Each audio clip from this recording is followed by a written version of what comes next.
Fatty liver is one of the #1 causes for the need to have a liver transplant in the United States. When you overload the liver with fat, it stops functioning properly. When you've got too much fat that's overflowed your tanks of your fat tissue, now the liver can't detoxify. That can cause all kinds of problems. These fat stem cells can actually make more fat, which can then blow up 3 times and again, and so on and so forth. And this is really how we accumulate excess body fat. And so when your liver's not functioning well, it's also not going to make the right kinds of proteins.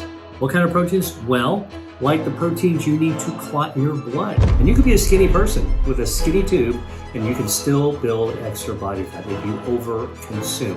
When brown fat is activated, and activate brown fat, what that does is it fires up, kind of like a space heater. It's going to require energy to create heat. And in order to create that heat, that energy that brown fat uses is drawn from excess body fat, like visceral fat. So this is actually a way to turn on good fat to burn down bad fat. You can actually do this. You just want to burn that fat away. Burn that fat up, the liver gets relieved of the burden, and it starts to regenerate itself. The setup you want to do in order to be able to reverse fatty liver disease and regenerate your liver so you can get back to detox health.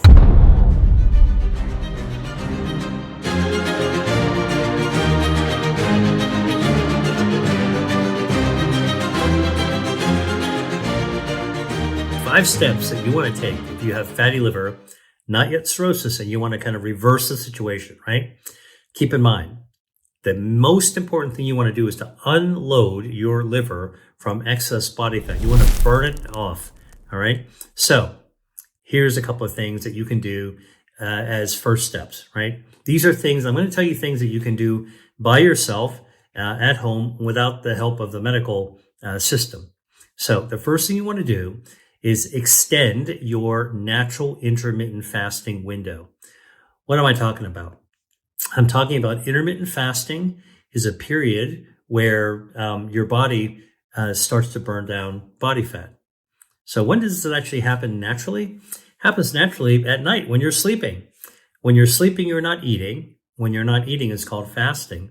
So when you're sleeping, you're fasting. And because we don't sleep 24 hours a day, all right, we're intermittently sleeping, so we're intermittently fasting.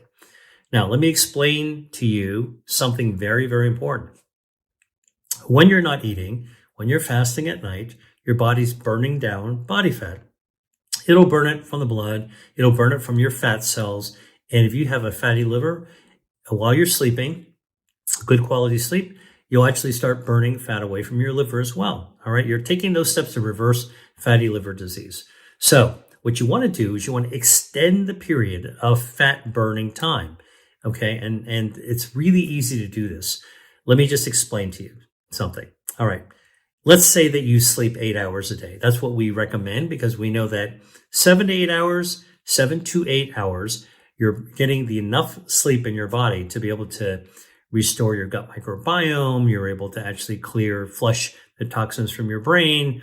You're able to rebuild your immune system. There's all kinds of important things that actually happens while you're sleeping. But one of the most important things that's happened when you're sleeping and not eating, fasting, is that your body will shift gears like a Ferrari, okay, away from storing fat, which is what it does during the day, storing energy into body fat. At night, when you're sleeping, it shifts gears and it focuses on burning fat from your fuel tanks, all right? So when you're sleeping and you're fasting intermittently, you're burning fat and you can actually burn it from your liver. So what you want to do is extend the time on both sides of the night where you're actually able to get a little bit more fat burning. This is an important step if you want to reverse fatty liver, okay? And something you do by yourself. So let me tell you how to actually do that, okay? Now, let's say that you eat dinner at 7 o'clock and you eat for about an hour at 8 o'clock. When you're done eating and you put the dishes away, that's it. Don't eat again until the next day, all right? So let's say that you put the dishes away at 8 o'clock in the evening. You go to sleep at 11 o'clock. I know some of you guys will be going to bed a little bit later, some earlier. I'm just using this as an example. From 8 o'clock to 11 o'clock, that's 3 hours. 3 hours that you're giving your body a chance to burn fat beyond the time of sleeping. So let's say you're sleeping from 11 o'clock to 7 o'clock in the morning, 11 o'clock at night to 7 a.m. in the morning. That's 8 hours, right? Well, if you don't eat anything after dinner, don't interrupt your body's perception of fasting with a midnight snack, bedtime snack. Nope, don't do it. All right. When the dish is away, that's it. Your body will quickly recognize that you're not eating anymore. And so from between 8 o'clock and 11 o'clock, that's 3 hours. Now you're going to add that to the 8 hours that you're naturally sleeping from 11 to 7. That's 3 plus 8 hours. That's 11 hours. All right. And then if you don't eat anything after you get up in the morning, let's say for an hour, don't eat anything for an hour period of time. Guess what you're going to be doing? You're going to extend your intermittent fasting window 3 hours plus 8 hours. That's 11 hours plus one more hour. If you wait an hour between the time you get up and eat something, that's 12 hours. 12 out of 24 hours, you've spent half your existence, half your day in metabolism mode where you're burning down extra body fat. So that's something that you might want to consider if you actually have fatty liver. Give your body more window to be able to burn down that extra body fat. All right. Now, if you want to actually push it even further, skip breakfast altogether, right? And don't eat until lunchtime. Now let's do the math again. From 8 o'clock, when you put the dishes away, to 11 o'clock, that's 3 hours. 11 o'clock to 7 in the morning, that's 8 hours. That's 3 plus 8 hours. That's 11 hours. All right. And then from 7 in the morning, you're not going to eat until lunchtime. Now you're actually going to extend it to 11 o'clock or noon, add another 4 hours to it. You can have an early lunch. All right. Now you've actually fasted for 16 hours, right?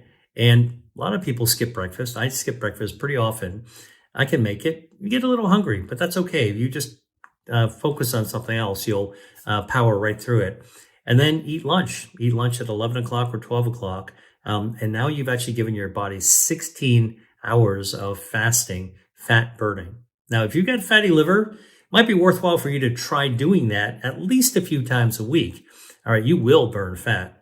Now, you're going to get hungry when you do that, if you go 16 hours.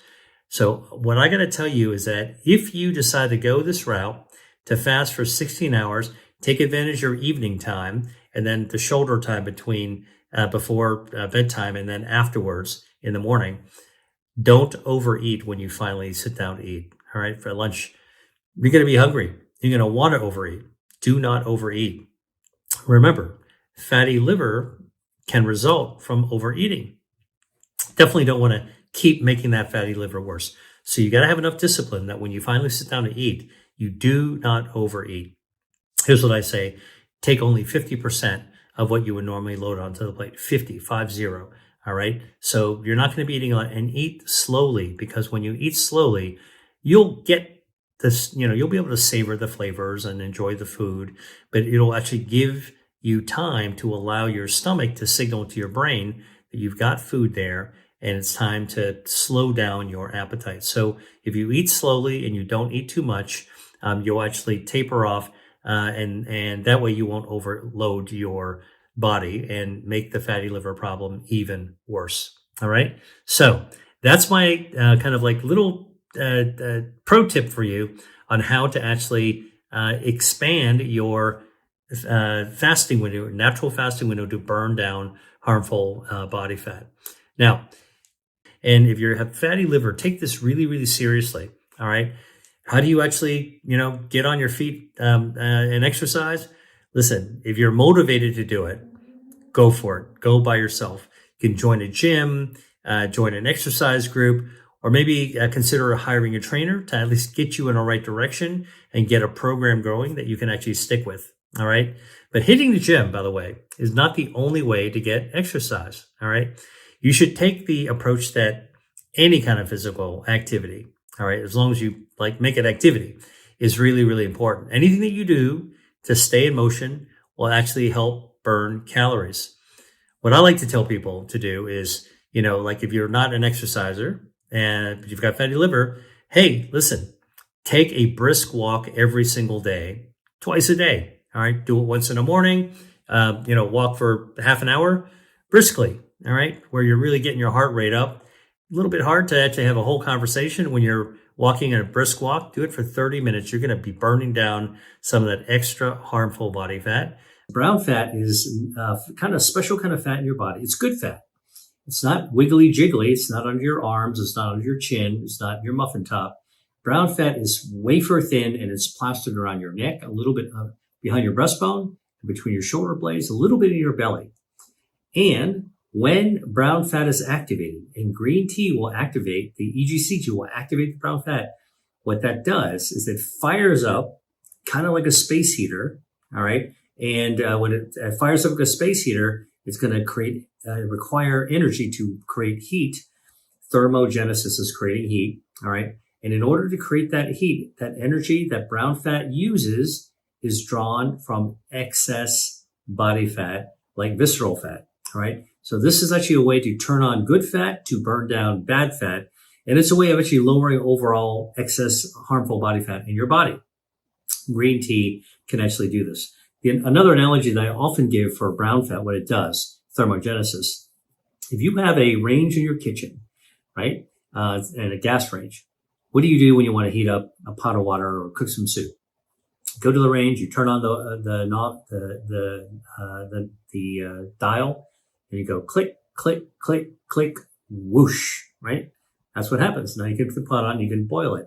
Now when you go click, click, click, whoosh, you're actually drawing fuel, gas from your gas line, maybe a gas tank by the side of your house, or maybe town gas, into that burner, and then when you ignite it, whoosh.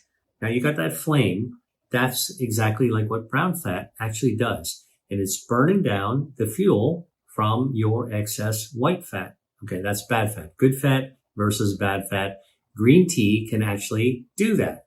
Now, how do we know that it actually works? Well, this has been studied in the laboratory, and green tea and EGCG can actually have that effect on brown fat when you study it in the microscope in the lab. But more importantly, it works in a clinic. It works in real people. So studies in Iran have looked at women, 70 women, who are coming from a diabetes clinic, and they have metabolic syndrome, all right? Now, this is kind of on your way towards diabetes and otherwise badness due to excess body fat and problems with your metabolism.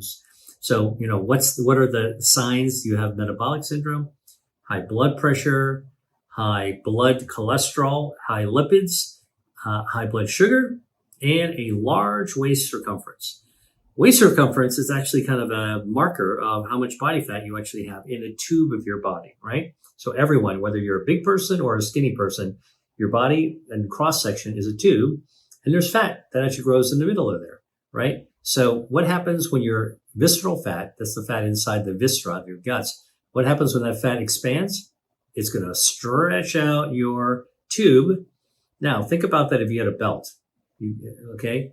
Belt size at normal, you get excess body fat. Look at that. You got to undo a couple of belt holes in order to be able to buckle your belt, right? So that's why waist circumference is actually a surrogate, a marker of how much body fat, harmful body fat, excess body fat you might actually have. So this study in Iran, it looked at 70 women who were in a diabetic clinic with metabolic syndrome, gave the women 7 ounces of green tea. That's just under a fluid cup of green tea. Not very much, in fact. And they gave it to them to drink 3 times a day for 8 weeks. All right. And there's another placebo group that just got lukewarm water. The tea drinkers basically drank their tea, sort of breakfast, lunch, and in the afternoon. And at the end of 8 weeks, the tea drinkers lost 2 pounds, and they also shrank their waist circumference by almost an inch. And that means that visceral fat got burned down. Click, click, click, whoosh. Green tea activates the brown fat. The brown fat burns down the fuel, burns away the fat. And guess what? Your waist circumference shrinks when you're losing excess body fat. This is the kind of thing that you can actually use to unpack your liver, unburden body fat in your liver. Now, in this study, the women who had green tea also had lower blood pressure. They had better fasting glucose. It's a sign of metabolic health. And they actually had better blood lipids as well, blood cholesterol. Now, these are all helpful signs that you're losing excess body fat and having a better metabolism. All right, this is going to be helpful if you want to, if you're battling with a fatty liver and you want to actually turn away from it. This is the kind of thing that you actually want to do, lose some excess body fat. Now, there was a similar study from Tehran University of Medical Sciences.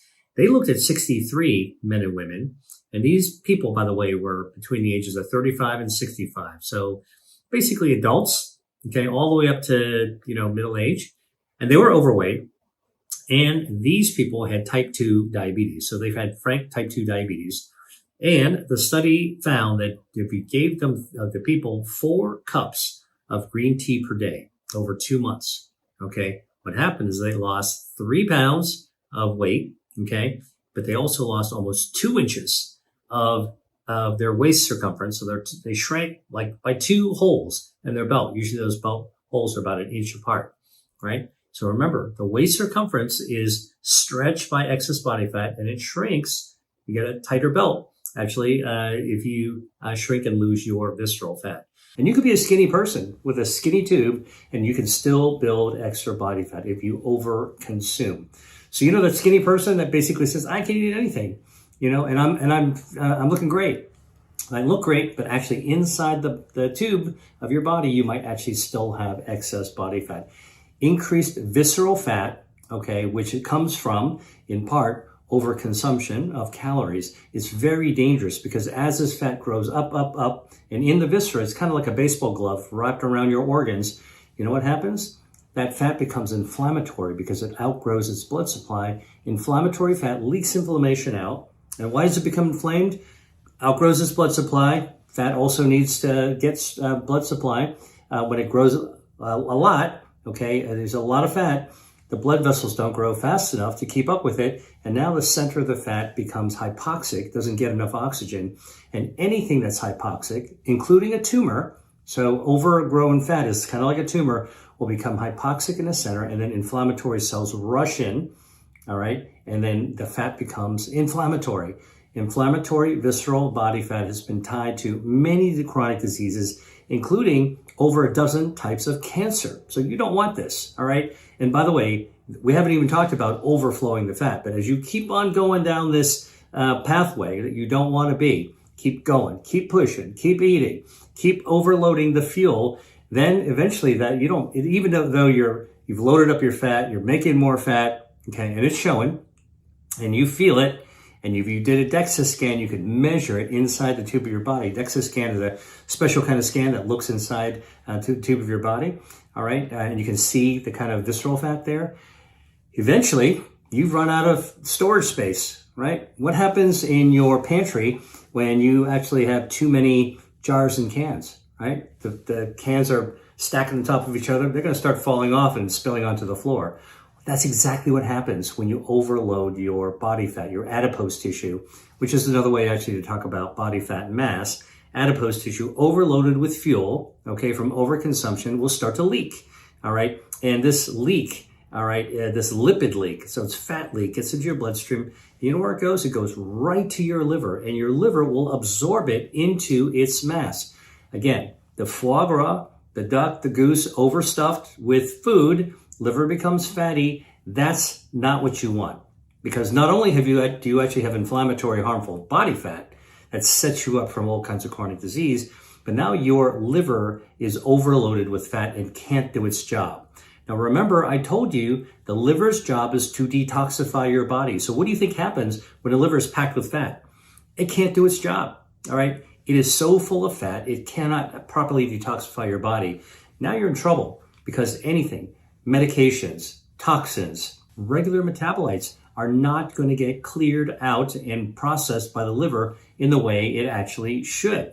All right, so this is actually the problem with overconsumption, excess body fat, causing the spillage of lipids into your liver, which then accumulates that fat, and now you're set up to actually have not only inflammatory fat and body inflammation, but now your detoxifying organ can't do its job as well. That's bad and worse. In fact, fatty liver is such a problem in the United States because of the overconsumption of food. This is one of the biggest problems we actually have in our modern society. Is not that it's not that we just can't eat enough healthy food.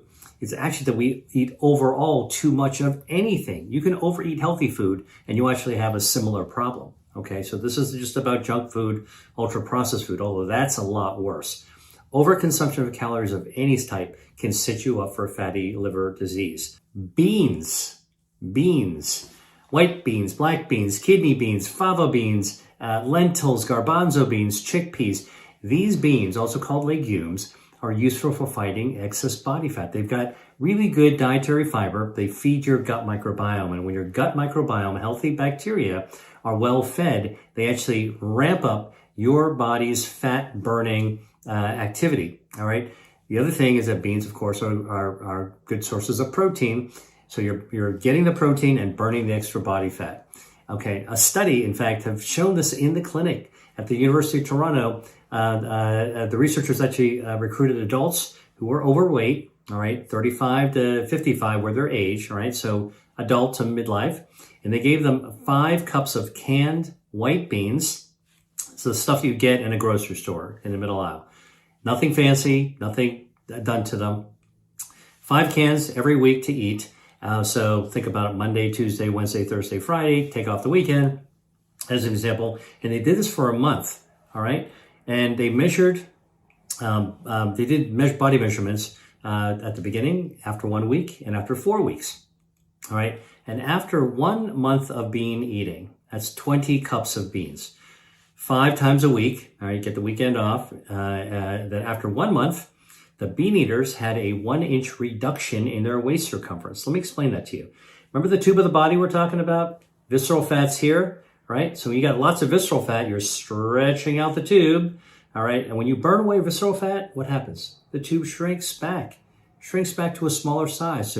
So a month of bean eating shrank 1 inch off the waist circumference, can tighten your belt, 1 extra loop that's about 1 inch, and that is a reflection of losing excess body fat, visceral fat, the harmful fat, the stuff that's inflamed. Lentils, as an example, are among the beans that I told you about. And it's got really great dietary fiber. Dietary fiber helps to process the lipids in your blood as well, all right? So here it is. A half a cup of lentils has 18 grams of dietary fiber, all right? So that's just about half of what you're recommended for the whole day. So just a half a cup of lentils, not very much, gives you half of what you need the whole day. A whole cup of lentils gives you everything that you need for a day. So I'm telling you about lentils because if you're thinking about dietary fiber for better gut health, that can actually help to rev up your metabolism, lower inflammation, all right, and help you burn off harmful body fat. Here's a way to do it very, very efficiently with a legume called the lentil, all right? Now, okay. Now, here's a little pro tip for you if you're actually using beans or lentils. Soak them overnight if you're buying them dry. They're dirt cheap if you go to the supermarket and buy them dry. And you can store them for a long time. So it's actually a really great thing to have in your pantry, beans. Soak them overnight. When you soak them overnight, there's some substance called phytates that kind of come off into the water. Throw that water away, rinse them off a little bit more, and now you've actually removed some of the phytates. Now, why is this important if you've got fatty liver? Is because phytate is a toxin that your body would normally metabolize. You don't get very much of it. It's totally fine for a normal person, but if you're actually facing fatty liver disease and you've got kind of cirrhosis and all the problems of a liver that's not working well or even a liver that's failing, you want to try to get rid of those phytates. So soak them overnight. And by the way, the other little tip of soaking overnight that you'll actually fart less. You'll actually make less gas. By the way, the other benefit of beans is that beans cause satiety. The nature of the bean, the dietary fiber, when you actually eat it, actually in your stomach will make you feel full. All right, guess what? That means that you're not going to be as likely to overeat if you're having a meal with beans. And because that satiety lasts for a long time, you are less likely to overeat on your next meal as well. All right. Remember, this whole issue of fatty liver, one of the primary causes is overconsumption of food, overconsumption of calories. So eating beans actually helps you burn away some of the bad fat, helps your gut get healthier, lowers inflammation, and is a way of actually keeping you from actually overeating calories all by itself. Hi there. If you enjoyed watching this video, I know you'll love the next one. Stay here and check it out, and I'll see you there.